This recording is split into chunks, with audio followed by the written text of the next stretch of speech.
जय हिंद। सनातन संस्कृति के अद्भुत सागर में एक और डुबकी लगाने के लिए तैयार हो जाइए। जब ब्रह्मांड का सबसे बड़ा खजाना पाने के लिए देवताओं और दैत्यों ने महासागर को मथना शुरू किया, तब कौन बना उस महायज्ञ का आधार? किसने अपनी पीठ पर असंभव का भार उठाया?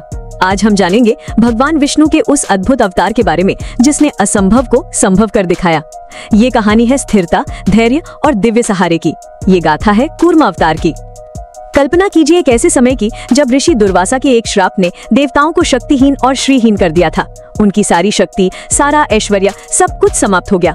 असुरों ने स्वर्ग पे अधिकार कर लिया और तीनों लोकों में हाहाकार मच गया।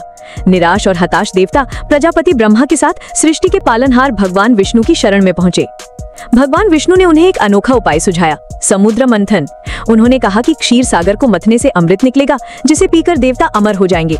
लेकिन ये काम इतना विशाल था कि देवता अकेले इसे नहीं कर सकते थे। इसलिए भगवान विष्णु की सलाह पर उन्होंने अपने कट्टर शत्रुओं असुरों से सहायता मांगी। अमृत के लालच में असुर भी इस शर्त पर मान गए। मंथन के लिए विशाल मंदार पर्वत को मथनी और नागराज वासुकी को रस्सी बनाया गया।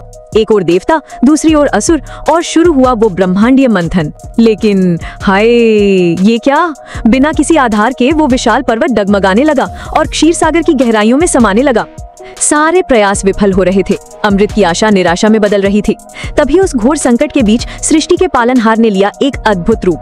भगवान विष्णु ने धारण किया एक ऐसे विशाल कूर्म यानी कछुए का अवतार जिसकी कल्पना भी नहीं की जा सकती थी। उन्होंने अपनी पीठ पर उस विशाल मंदार पर्वत को धारण कर लिया और बन गए उस महामंथन का अटूट अचल आधार। उनकी विशाल पीठ पर पर्वत ऐसे घूम रहा था मानो उन्हें कोई खुजली कर रहा हो।